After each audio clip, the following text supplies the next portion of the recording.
Don't touch that dial, kids. It's time for another adventure of the amazing adventures of Doctor Moo. In our last exciting episode, Dr. Moo was on the verge of being arrested by the authorities of his home planet, Gandygoose. Since that time, the Doctor has, in fact, been arrested and hauled to court. This may make up for some unfortunate gaps in continuality, but this way we can get a good part right off the bat. Anyway, as we open our latest episode, the prosecuting attorney, Bella Lagoatsky, is stating his case. Spectators of the court and members of the jury, you see here before you the spectacle of a bull charged with grand treason against the sovereign state of what's up in the planet of Gandygoose. I ask you all, what is the law? Never to interfere in the affairs of another civilization. That is the law. Am I to take that to mean that I can interfere in the affairs of my home planet as much as I like? May I suggest, Doctor, that you pay less attention to being amusing and more attention to your case? It wouldn't hurt you to remember that you are in a court of law. You know, now that I think of it, have you ever noticed how odd the phrase court of law is? I mean, I always thought you could court a girl, not the law. If you don't mind, Judge, do you think we could get back to the case? Oh, yes, of course. Proceed, Mr. Mason. Members of the jury, while it's true that the Doctor has indeed, in the narrowest technical sense, broken the law of Gandygoose, I will endeavor to prove without fear of contradiction that he did so only in response to a dire emergency. Wow! Have you ever tried to say all that in one breath? Anyway, for my first witness, I would like to call Mr. Webster Wolf to the stand. Will Mr. Webster Wolf please come forward? Be right there, matey. Is this where I sit? Yes. Please put your right paw on the good book here and raise your left paw. Wait a minute. This isn't a Bible, a Bible.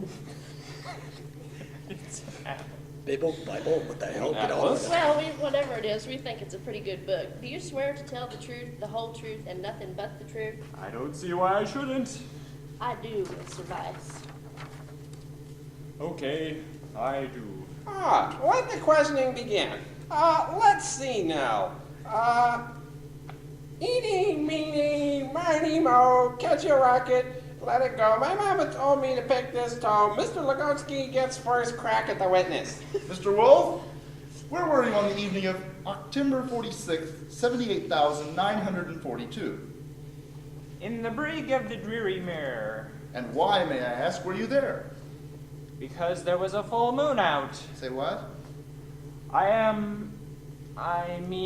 was a weirman. I was being confined for the safety of the crew. Did Dr. Moo treat you for this alleged affliction? It weren't an allergy. I was a weirman. Have been since I was 20. An insurance agent stabbed me with an ancient ballpoint pen and... Please, Mr. Wolf, just answer the question. Did the doctor treat you?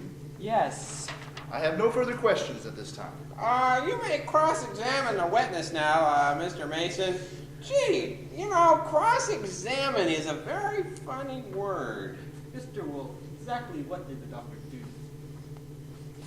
He injected me with some silver nitrate. Wouldn't that be lethal? Not to me at the time. The only thing that can kill a wereman is a silver bullet. Substitutes won't do. Everybody knows that. The injection of silver nitrate cured your affliction then. You don't see me selling insurance, do you? I think you lost me. That's what used to happen to me whenever I saw a full moon. I'd turn into an insurance salesman and bore helpless victims to tears. Then we can safely say that the Doctor believed himself to be acting in self-defense when he injected you. Yep. Do you want to press charges? You've been hibernating too long or something. Why would I want to do that?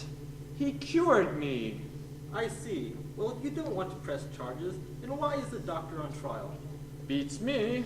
Whether or not Mr. Wolf wishes to prosecute, the doctor must still be tried on another charge.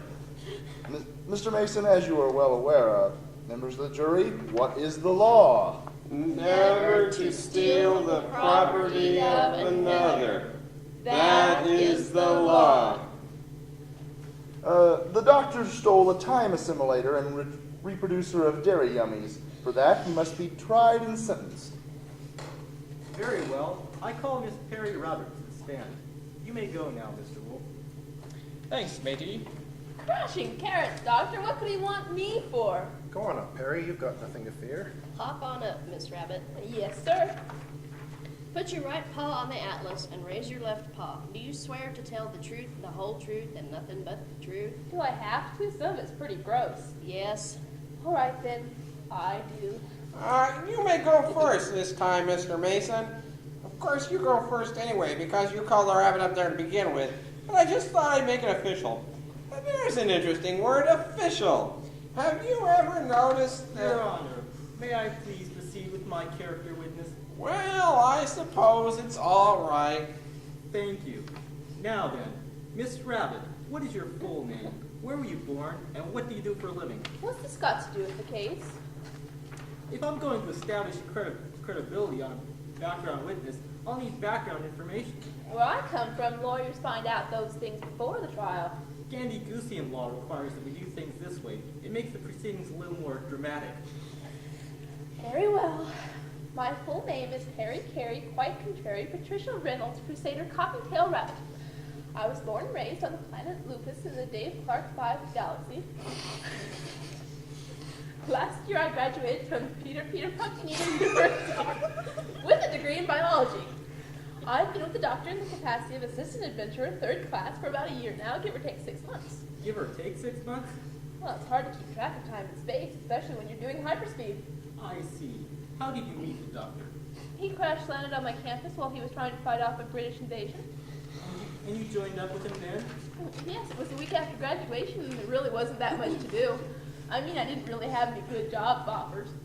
Would you say that the doctor is honest? Yes. Do you think that the doctor has treated you fairly during the time with you?